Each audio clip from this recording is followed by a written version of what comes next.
Okay, so today we'll be talking about concepts of limit state method. Is a actually it's a fixed lecture, including the orientation lecture. Okay, so as we discussed in the workings, are you able to hear me? Just one more check. Are you able to hear me clearly? Yes, sir. Okay. So we saw three methods in working stress method. The load is taken only as a service load or actual load.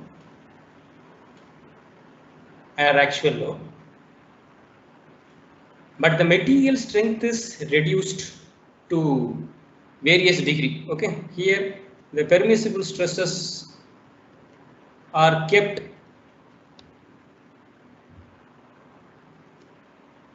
well below, which is very less than the ultimate strength or yield strength in case of yields. Okay, so in working stress method, load is taken as a service load or actual, whatever the actual load coming into the structure, that's what taken into account. But the material strength is reduced much less than its ultimate strength.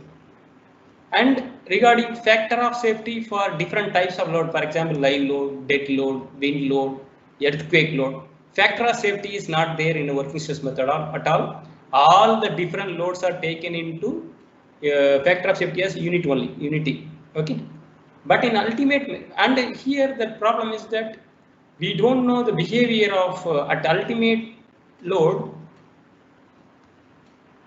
What is the behavior of the structure? We do not know. And section size or member size of the structure is huge or large. This is working stress method, but it talks about serviceability. It takes care of all serviceability limit at working load. Now, in ultimate load method, the load is taken as a ultimate load or collapse load. That is, ultimate load is equal to actual load multiplied by a load factor. You multiplied by a load factor actual load, then you will get ultimate load, and for that you evaluate your design. That's called, here the material strength is taken as ultimate strength. Strength of the material is taken as its ultimate strength. Strength is taken as it is without reducing it, but load is increased by a load factor to arrive a collapse load or ultimate load. Here different factor of safety for different load is used.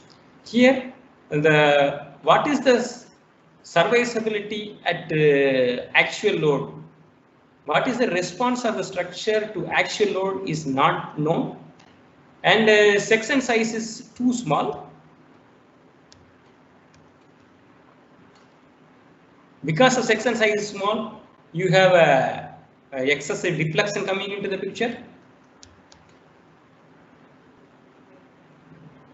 But it is safe. It is safe because you are designing for your actual load is only some amount. You are designing for a structure for ultimate load. The structure remains safe. This is ultimate load method. Now in the limit state method, it will be you have partial safety factor applied for load multiplied by partial safety factor, and also material strength. The material strength also divided by partial safety factor. So in other words, you are combining these two. Here only in the material alone partial safety factor is used. Here only in the load alone load factor is used. In LSM method, both load is changed to load into partial safety factor, and the strength of the material is reduced to material strength divided by partial safety factor. So both are there, and the factor of safety is different factor of safety or partial safety factor is applied for different types of load. Here both serviceability limit at actual load and safety at ultimate load. Working stress method only takes care of serviceability limit at actual load, this load. Ultimate load method take into consideration safety aspect as per this load. The limit state method taps and take into consideration of both serviceability at actual load and safety at ultimate load. So these are all we have discussed in the last class. Okay. So now we will continue with the limit state method. So this, as I mentioned earlier. So limit state is a state of impending failure beyond which a structure ceases to perform its intended function satisfactorily in terms of safety and serviceability. Okay. So I also showed you limit state design is a design approach that combines the best features of ultimate strength design, safety at ultimate load, and working stress design, serviceability at working load. Now this will result in a better structural performance in strength and serviceability. This and all we have seen in the last class. Multiple safety factors are considered for various types of load to account for uncertainties. So multiple safety factor is considered for various types of load in limit state method. Now I have defined in that class number 35.1 limit state. What is limit state is given the acceptable limits for the safety and serviceability before the failure occurs. That is called limit state. Now, as I told you, there are two types of limit state of collapse and limit state of serviceability. Now, in limit state of collapse, this is given in class 35.2 of IS 456-2000. You have limit state of collapse means it deals with the strength and safety aspect. In that, as I told you, there are four limit state: flexure or bending, compression, limit state of collapse compression, and shear and torsion. Okay, you refer to the previous lecture. You can see slab, beam, and footing are designed for flexure as well as shear. Column is designed for compression, and torsion also come into the picture of beam and slab and all these things. Okay, this alone, you have column alone will come in the compression member. Slab, beam, footings or foundation will come into flexure, shear, and also torsion. Now, limit state of serviceability, limit state of collapse serviceability deals with the strength or safety, but limit state of serviceability deals with the comfort or discomfort experienced by the occupant or occupancy due to deflection, cracking, vibration, and fire resistance. So these and all we discussed, and also we discussed about characteristic strength of concrete. This is also given in your code 36.1, and you test 100 numbers of 150 by 150 mm cube size. Test for compressive strength. Whatever the test result you get, you remove first five test result. The sixth one will give you the characteristic compressive strength of concrete. This we have discussed. So, or if you don't have sufficient volume for 100 cubes, then you cast only 20 cubes, and out of this 5%, because 5% is the norm given here. So in 20 specimen, 5% is one specimen. So test 20 cube after 28 days of curing. Remove the first result. Whatever the second result is there, after arranging in ascending order like this, remove the first result in case of 20 specimen. The second specimen strength is your characteristic compressive strength of concrete. Now here it is 25.3. Usually we take it as a round number as a 25 MPa. Now these are all characteristic strength. This is where we stop. For a concrete, characteristic compressive strength means its compressive strength of 150 mm cube size at 28 days curing. Okay, and it is expressed by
No, Kishore.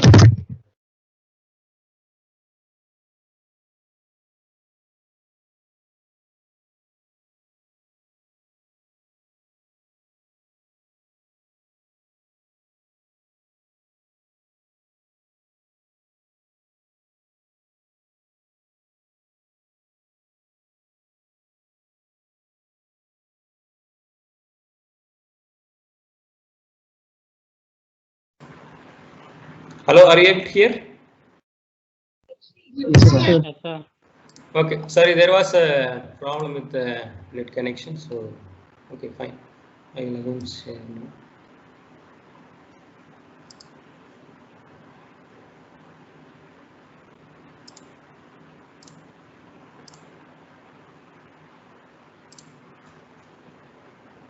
Are you able to see the presentation?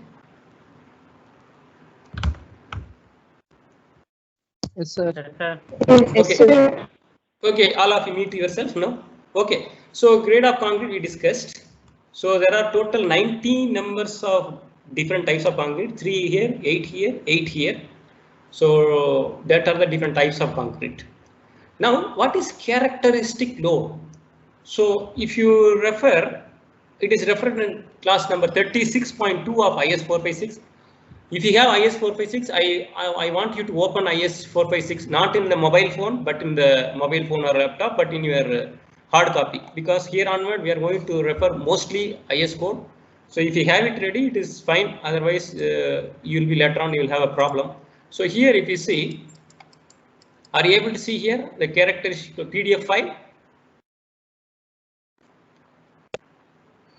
So characteristic load here. The term characteristic load means that value of load which has 95% probability of not being exceeded during the life of the structure. But suppose if you are designing a structure for 100 years, in the whole 100 years, that this characteristic load more than 95%, the load in the structure will not exceed this load. That is what characteristic load means. The characteristic load means that value of load which has 95% probability of not being exceeded during the life of the structure. During the entire life of the structure, the load will not exceed more than this characteristic load. Okay, only there is a 5% chance that your actual load in the structure may exceed this characteristic load, but otherwise it will not. That load is called characteristic load. Okay, so that is okay. Characteristic load is that which has 95% probability of not being exceeded during the lifetime of the structure. That is characteristic load. Okay, now as I told you just a while ago, that partial safety factor is applied on the load as well as in the material in limit state method. The multiple safety factor format adopted by the Indian Code was initially recommended in 1970 by this auditor. That partial safety factor format is like this. So this is a design strength. This design strength should always be greater than this QID is called load effect, partial safety factor and load effect. So forget about this one. You can go through this one later on, but in a simple format I have shown here.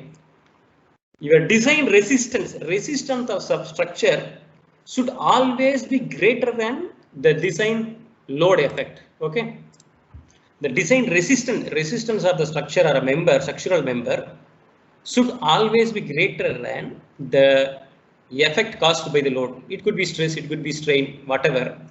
So what happens here? You have a design resistance, mean you are talking about material. So reduce the material strength using a partial safety factor. So partial safety factor for materials is denoted by a symbol gamma M. Gamma is for partial safety factor, M for material.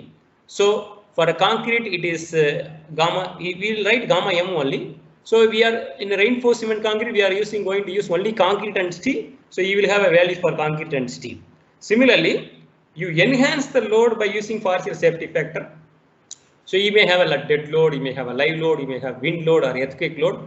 You increase all this load with the respective partial safety factor, and you find out the load effect. For that, your structure should be strong enough. Okay, so that is partial safety factor. Now, partial safety factor for load, that is gamma F, is given here. The gamma partial safety factor for load gamma F. Why we should consider partial safety factor for loads? It makes allowance for possible deviation of loads and the reduced possibility of all loads acting together. For example, suppose if you are designing a structure, right? Why should we apply partial safety? Why should we increase the load? Increase the load or adjust the load when you have different types of load coming into the picture: dead load, live load, wind load, earthquake load, right? Now, why should we increase the load? Why should we design for a higher load than the actual load? Because, see, let us say you are designing the structure today. After 10 years, the structure may be used for completely different purposes. Whatever you have envisioned, every scenario is completely changed, and they are changing the building to something else, right? For example, previously, if somebody want to see cinema, they only go to cinema hall. They don't go to. There is no other platform as available. They like this whatever you have right now, this media or mobile phone. So many digital platforms there. At that time, that was not available. So everybody who want to see movie, they went to the theaters only. But now, if you see, many of the theaters are getting closed and they are changing the structure into some other structure like Kalyana Mandapam or something else. They are making mall and all those type of things. Structure is getting changed. So what happens is that while doing the design of the structure, we are not able to conceive the future scenario into the now itself. We are not able to conceive all the loads that will be coming in the future. That is why we always allow some extra allowance on the load. Okay, and sometime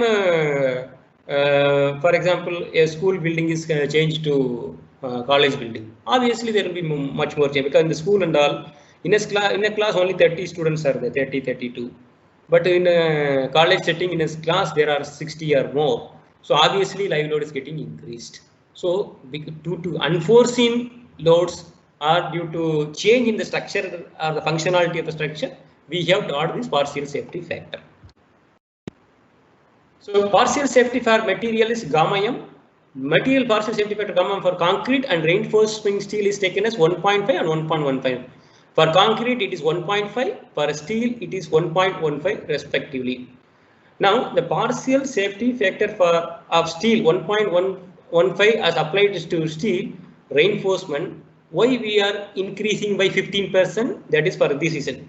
That is the reduction in strength of any member as a result of inaccurate positioning of steel.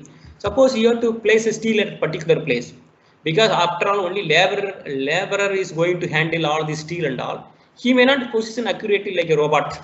So obviously, to account for wrong positioning, you have to apply this one. In addition, the reduction in strength of steel reinforcement due to manufacturing defect. For example, the diameter may not be uniform all throughout its length. There may be some voids in the steel itself. So for the manufacturing defect and also inaccurate positioning of the reinforcement steel, so you are using 1.15 as the partial safety factor. So the design strength of steel reinforcement is equal to Fy, means characteristic strength of steel, divided by 1.15, that is 0.87 Fy. Similarly, a higher value of gamma M partial safety factor for concrete is used, unlike steel, because the strength of concrete may deviate much from the assumed strength due to several parameters. Last time in the class also somebody asked why we have a higher partial safety factor for concrete than steel, because of this reason. Thus, due to several parameters such as deviation in properties of aggregate, because concrete is a composite material. You have sand, you have coarse aggregate, you have cement, you have water, you have other admixtures if it is needed. So because there are various materials are involved, so deviation in the properties of aggregates or any other material will compound to the effect of weakness in the strength. So that is why you are having higher partial safety factor. And also defects or variation that may occur during mixing, transporting, placing and compacting and curing of concrete, because mixing transporting, placing, compacting, all these things are done by laborer at the site. So there may be a possibility that your properties may vary. So that is why your strength may vary. That is why you have a higher safety factor for a concrete. Now these are the partial safety factor. So it is given in table 18 of IS 456 here. See here. If you are in, as I told you, there are two limit state of collapse and limit state of serviceability. In the limit state of collapse, for example, here I'll come back to later. For a limit state of collapse, for a concrete, gamma is taken as 1.5. For a steel, it is taken as 1.15. So here,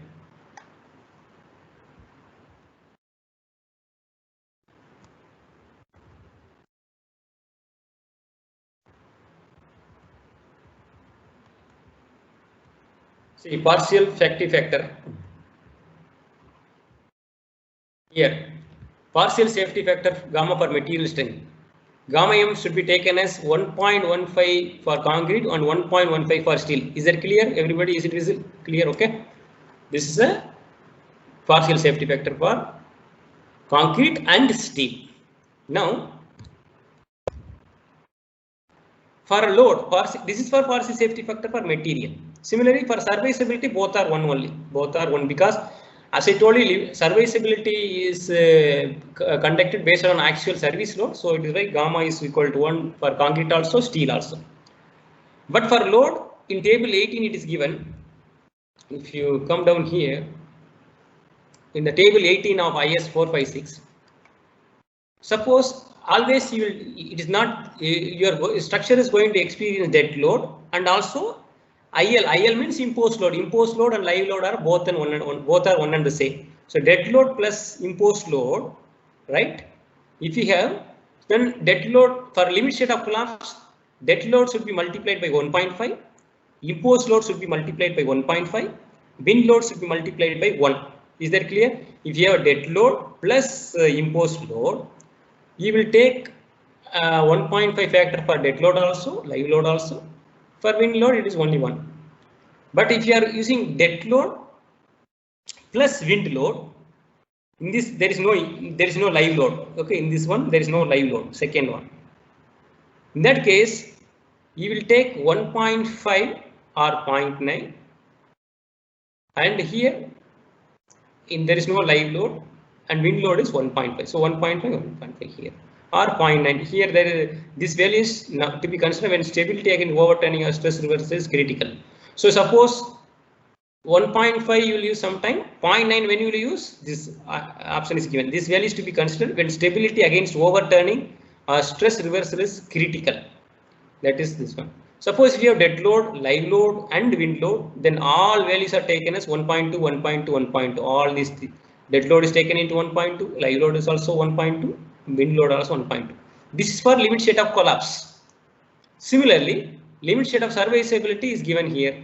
These are all 1, 1, 1, everyone. Only in this last combination, you have 1, 0.8 and 0.8. So this should be taken into consideration while designing a structure. So that's what I mentioned here also. Same thing. This is the partial safety factor for load. 1.5 for dead load, 1.5 for live load for this combination. Here 1.5 for dead load, 1 plus 1.5 WL or 0.9 dead load plus 1.5 WL. You have to check it out. Here 1.2 into dead load plus live load plus wind load. These are the partial safety factor for the materials and for the loads, different loads. Okay, this is partial safety factor. In your analysis and design, you will be using all these things. So you should know all these values by heart. Now, as I told you, you will always, it is given design strength of material. What is design strength of materials? It is given in 36.3.1. So design strength of material FD is defined as characteristic strength of material divided by partial safety factor for material. That is, characteristic strength is for concrete it is FCK, for steel it is FY, F suffix Y. Partial safety factor for material gamma M. Okay, this gamma M is given in 36.4. Just now we saw 1.5 or 1.15 for concrete and steel respectively. So this is design strength of material. It is given in here 36.3.1. I will show you now. Similarly, design load is given in the next class 36.3.2. What is design load is equal to characteristic load multiplied by partial safety factor per load, that is F into gamma F. So load is always multiplied, strength is always divided, reduced. Okay. So on one hand you are reducing the strength and increasing the load, so you will get a safe structure. So this is given in the partial safety factor for load is given table 18 just now we saw. Now this design load is also called factored load because you are multiplying with the factor. Design load is also called factored load or limit load. Please remember this one because many times students forget this one in their problem. So design load is also called factored load or limit load. Similarly, this characteristic load is also called working load or service load. So characteristic load, working load or service load all are one and the same. Design load, factored load, limit load all are one and the same, FD. Okay, so please remember this. And these things are given in your PDF here in the IS 456. Just here, design value. The design strength of material FD is given by F by gamma M, where F is characteristic strength of material, gamma M is partial safety factor appropriate to the material, and the limit state being considered whether limit state of collapse or limit state of serviceability. So similarly, design load FD is F into gamma F, that is F is characteristic load, gamma F is partial safety factor appropriate to the nature of loading, whether live load, wind load, dead load, and limit state, whether limit state of collapse or limit state of serviceability. So these are the thing you will be talking in limit state method. These are all very, very important concept to note down. Sorry, let us say you have a simply supported beam, as Govind said, one end has a roller support, this is a hinge support, this is a beam is AB of span L between the support, which is subjected to UDL of W kilonewton per meter or W per meter. Obviously, this beam is going to deflect like this. Okay.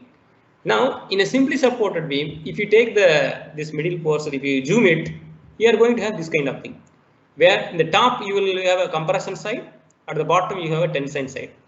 Because concrete is very weak in tension, your cracks will develop at the bottom. Okay. Now, to illustrate this, one second, I have to.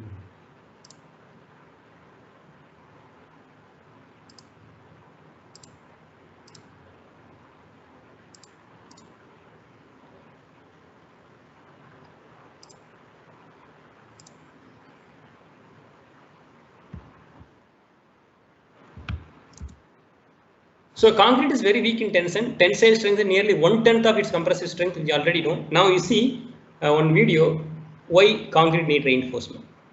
My word for it. Here's a demonstration. These two concrete cylinders were cast from the exact same batch, and we'll see just how much load they can withstand before failure. First, the compressive test. Under compression, the cylinder broke at a load of about 1,000 pounds. That's 450 kilos. For concrete, that's pretty low because I included a lot of water in this mix. The reason is my rig to test tensile strength isn't quite as sophisticated. I cast some eye bolts into the sample, and now I'm hanging it from the rafters in the shop. I filled up this bucket with gravel, but it wasn't quite enough weight to fail the sample. So I added another dumbbell to push it over the edge. The weight of this bucket was only about 80 pounds, or 36 kilos. That's less than 10% of the compressive strength. So you see in this video, there were two specimens casted using the same concrete. Both are cylindrical specimen. The cylinder under compression took 450 kg, whereas under tension it has taken only 36 kg, which is less than 10%. That is why concrete is very, very weak in tension. You need the next we will see. Now, what is the importance of reinforcement? You will see another video. How by adding reinforcement, rarely does a structural member experience just compression. In reality, almost all structures experience a mixture of stresses. That's more apparent than in the classic beam. This particular classic beam is homemade by me out of pure concrete here in my garage. Applying a force on this beam causes internal stresses to develop, and here's what they look like. The top of the beam experiences compressive stress, and the bottom of the beam experiences tensile stress. You can probably guess where the failure is going to occur on this concrete beam as I continue to increase the load. It happens almost instantly, but you can see that the crack forms on the bottom of the beam where tensile stress is highest and propagates upward until the beam fails. You see what I'm getting at here? Concrete on its own does not make a good structural material. There are just too many sources of tension that it can't resist by itself. So in most situations, we add reinforcement to improve its strength. Reinforcement within concrete creates a composite material, with the concrete providing strength against compressive stress, while the reinforcement provides strength against tensile stress. And the most common type of reinforcement used in concrete is deformed steel, more commonly known as rebar. I made a new beam with a couple of steel threaded rods cast into the lower portion of the concrete. These threads should act just like the deformed ridges in normal rebar to create some grip between the concrete and steel. Under the press, the first thing you notice is that this beam is much stronger than the previous one. We're already well above the force that failed the unreinforced sample. But the second thing you notice is that the failure happens a little bit slower. You can easily see the crack forming and propagating before the beam fails. This is actually a very important part of reinforcing concrete with steel. It changes.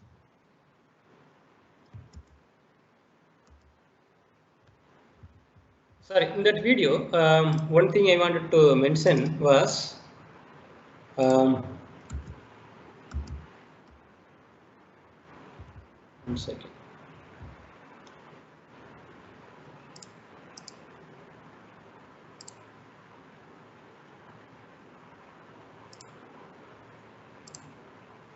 So in the first specimen, there was not reinforcement. It broke very suddenly. In the second specimen, they are adding these two reinforcements at the bottom because, as you know, in a simply supported case, the tension is developed at the bottom, so the reinforcements are placed at the bottom. Okay, not in the middle or not in the top. The reinforcements are placed at the bottom because your tension is developing most. At the bottommost fiber, you have a maximum tension. That is why the reinforcements are placed at the bottom. Now, if we explain grip this between the concrete and steel. Under the press, the first thing you notice is that this beam is much stronger. We're already well above the force that failed the unreinforced sample. But the second thing you notice is that the failure happens a little. now you see here.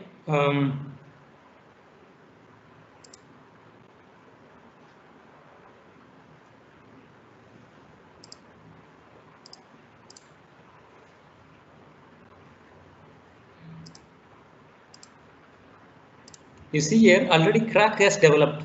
In the earlier case, without providing reinforcement, there will not be any crack. It will suddenly fail.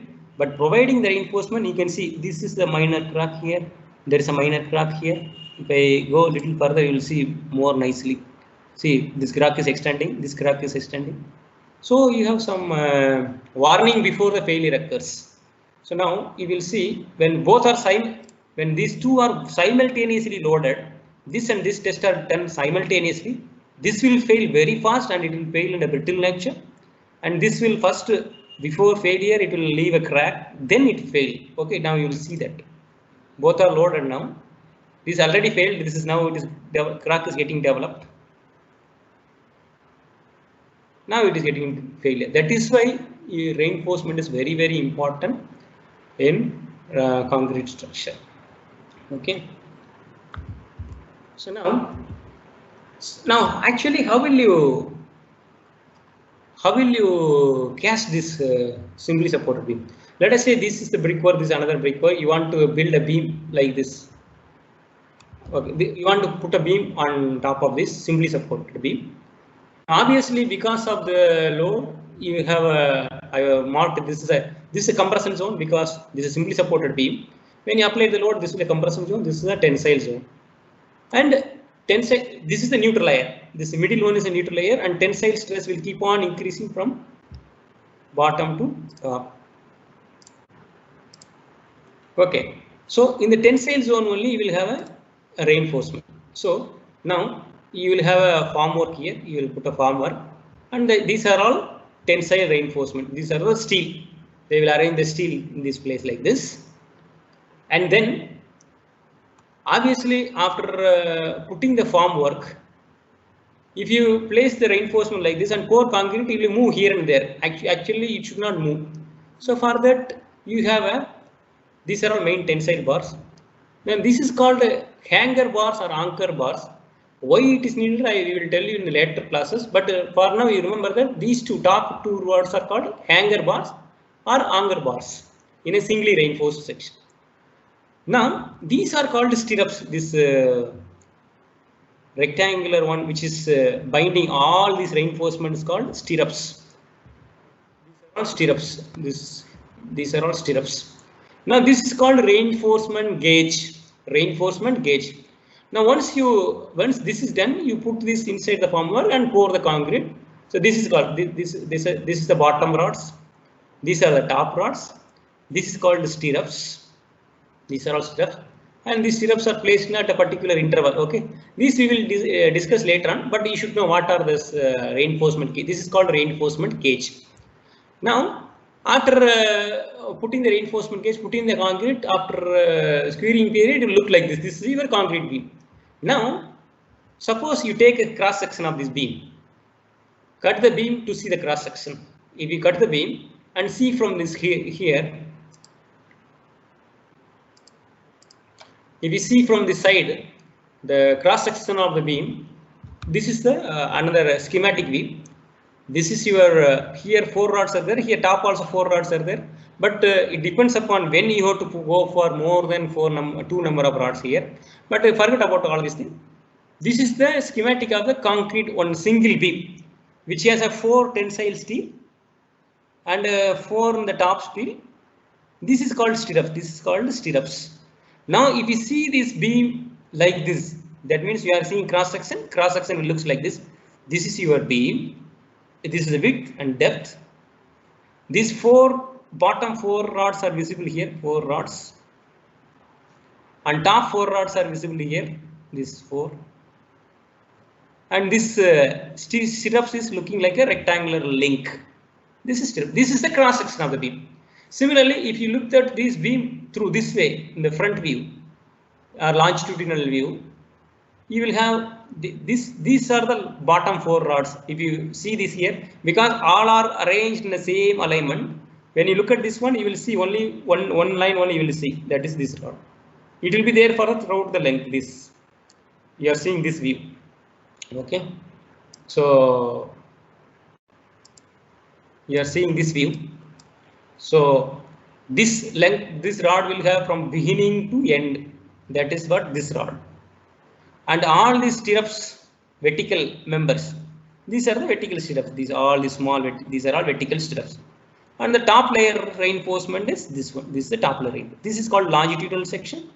This is called cross section. Okay, cross section. And this is a longitudinal section. Okay.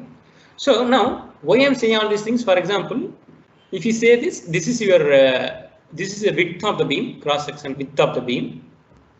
This is the overall depth of the beam represented by a symbol capital D. Width of the beam is represented by a small b. Now this is the cross section of the beam. As I told you, this is my earlier diagram. These are called main tensile bar. These 3. This is the reinforcement detailing of the beam. These three longitudinal reinforcement is called. These 3.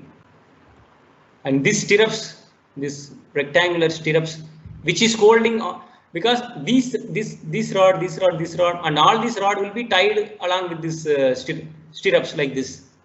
Okay, along this it is tied or welded. Mostly it is tied with a steel wire like this. That is why you need this stirrups also, right? So this is stirrups, and these 2 rod, that is called hanger bar or anchor bar. These are these 2 parts. So this is the cross section of the beam. Now there are certain things you should understand. Generally, we will not place this cross section.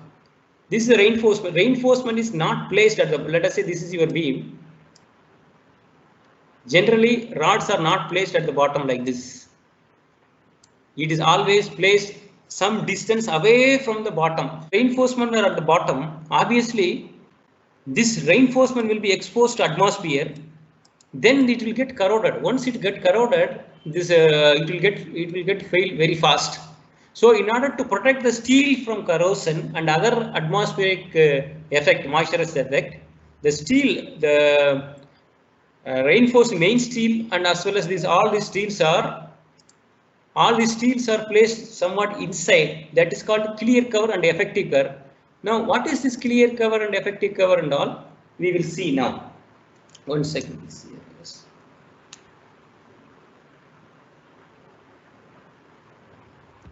What is clear cover? It is a vertical distance between bottommost fiber of tensile zone. Tensile zone is this one. This is a bottom fiber, and the bottom of stirrups.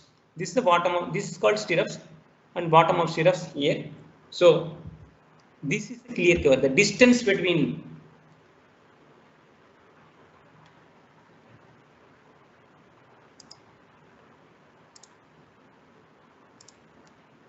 here. This is the bottom of the stirrups, and this is the bottom of the tensile extreme fiber of tensile zone. So this distance is called clear cover. Okay. This distance is called clear cover. CC I have written here. That is clear cover. Now what is called effective cover? Effective cover is it is a clear vertical distance between the bottommost fiber of tensile zone and the centroid of tensile steel. Now I will erase this one.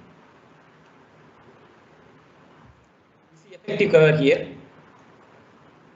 This is the bottommost fiber of tensile zone. This is a centroid of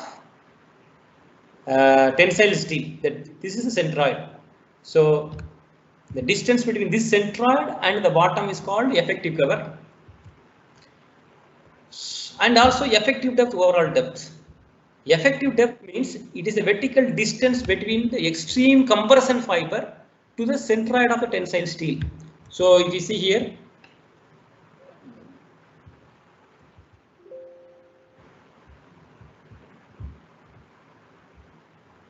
oh sorry, it has gone.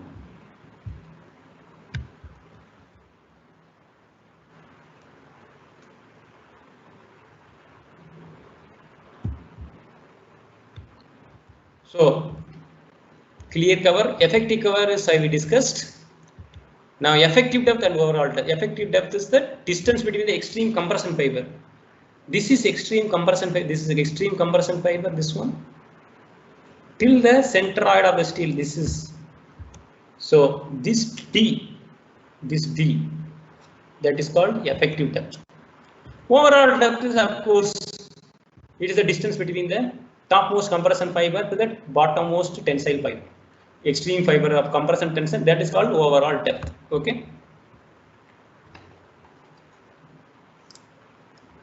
Okay, so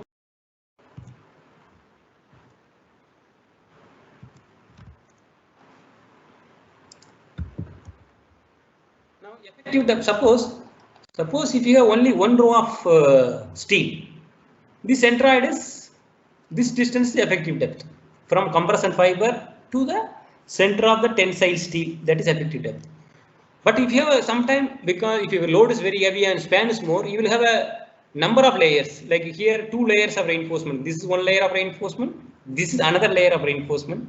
Then at that time, you will take the centroid of these 2 rods. This is the centroid. You will take centroid of this one. So that become effective depth. So be clear. If you have only single row of reinforcement, this center itself centroid. But if you have a multiple row, then you have to see the centroid of all this steel. That will become the centroid of the steel, and the extreme compression fiber is this one. That is effective depth. Now, if you see, we will begin with the limit state of collapse for flexure. Now there are some assumptions given in 38.1 of IS 456. All of you turn your pages to 69 of your code. If you have the code 10 to 69, there you will see limit state of collapse flexure assumptions. There A to F, there are 6 assumptions here. We have to see one by one, right? So here you see, design for the limit state of collapse in flexure shall be based on the assumption given below. Plane section normal to the axis remain plane after bending. So that is the first assumption. Here also I have written plane section normal to the axis remain plane after bending. That is, strains are proportional to the distance from the neutral axis linearly.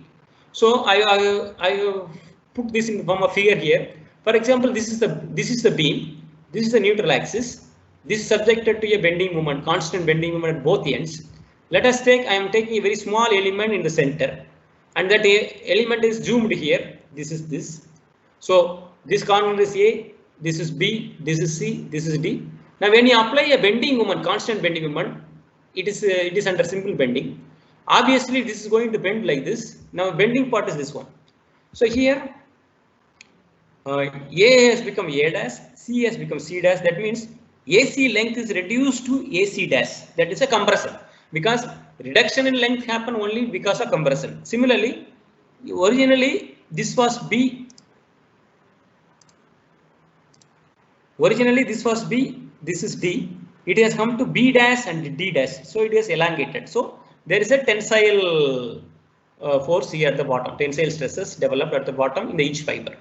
Okay. Now, what does it mean? The plane section remain plane even after bending. So if you see this green line, it was a straight line. Okay. It was a straight line.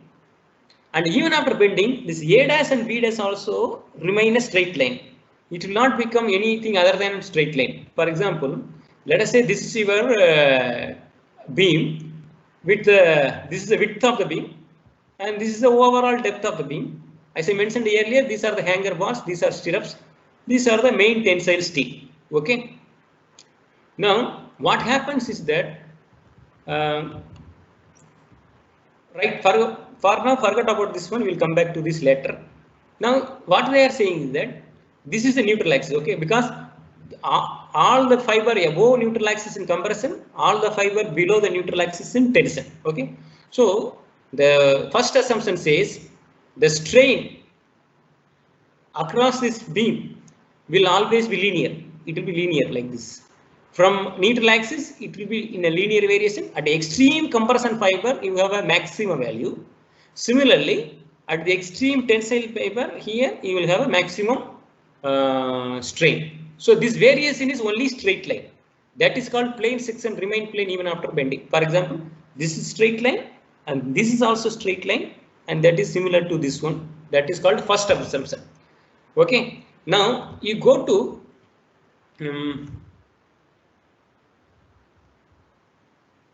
the maximum strain in the concrete at the outermost compression fiber is assumed to be 0.0035 in bending. Please remember this. The maximum strain in the concrete at the outermost compression fiber is assumed to be 0.0035. Now the C we will come back to later.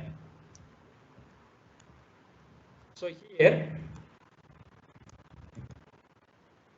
this is the maximum strain. This maximum strain in the compression fiber in the concrete is 0.0035. Okay. This is epsilon. C. Epsilon means strain. C means concrete. U means extreme fiber, ultimate strain in concrete. Similarly, strain in steel in tension. S for steel, T for tensile. Epsilon is strain. So tensile strength of the concrete is ignored in your assumption. If you see tensile strength of the concrete is ignored, what does it mean? Because as we just saw some time back in the video, the tension strength of the concrete is only 1/10 of its compressive strength or less than that. So we are neglecting. That is why if you see in this figure, this green one is concrete.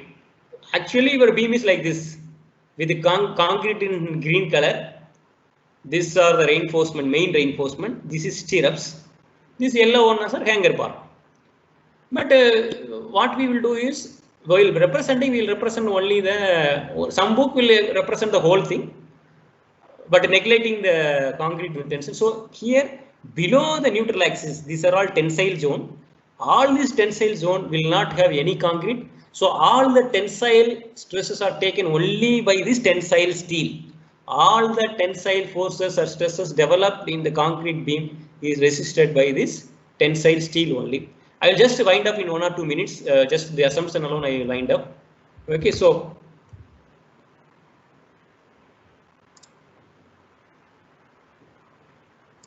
okay, so now first assumption visa and second assumption visa here. This strain will be 0.0035. Okay. Now next assumption, the tensile strength of the concrete is ignored. Whatever concrete is there in the tensile zone, we are completely ignoring it. Now you come to here, F. The maximum strain in the tension reinforcement in the section at failure shall not be less than Fy divided by 1.15 ES plus 0.002. What does it mean is the strain epsilon St is given by this formula, that is here mentioned here. The maximum strain in the tension reinforcement in the section failure shall not be less than Fy divided by 1.15 ES. E is the Young's modulus of the modulus of elasticity of steel. Fy is the characteristic strength of steel plus 0.002. This is the maximum strain in the shall not be less than this. If you want to structure to fail, it should have strain exceeded this value. This is F. Now come back to this one. The stresses in the reinforcement are derived from representative stress strain curve for the type of steel used. No, before this we will see this one. Yeah, the relations between the compressive stress distribution in concrete. Please remember, I am talking about compressive stress distribution in concrete, and the strain in concrete may be assumed to be rectangle, or it can be a trapezoidal one, or it can be a parabola, or it can be a combination of these shapes: rectangle, trapezoid, parabola, triangle, all these things, which results in prediction of strength in substantial agreement with the test result. So in IS 456, what they have done is, in IS 456, your compressive stress diagram looks like this. See here, this is the stress block for the concrete. For some portion you have a rectangle. This is a rectangle. This is a rectangle, and something is a parabola. For some part it's a parabola. It's a combination of rectangle and parabola. We will discuss about this. This is from this only. We will discuss about this, how this has come. This is the stress strain curve for concrete. So from here at 0 strain you have 0 stress. At 0.002 strain here, at 0.002 strain, the curve is from 0 to 0.002 strain. It is a parabolic curve. From 0.002 to 0.0035, because maximum strain is only 0.0035 as per assumption 2.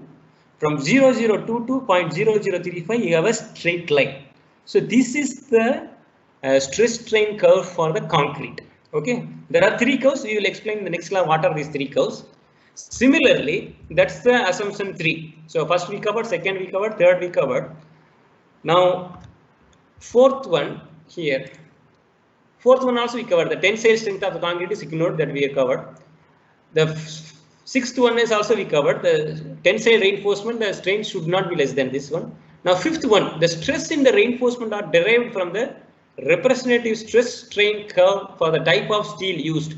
Typical curves are given in figure 23.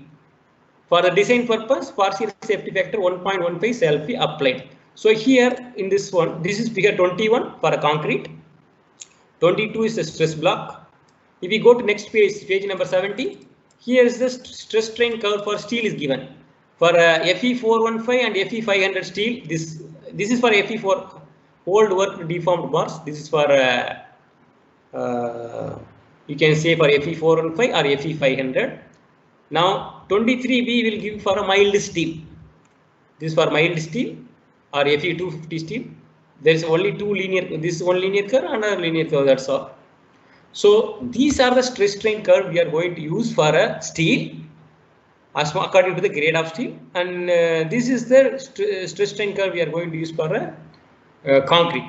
We will see in detail about all these things in the tomorrow's class.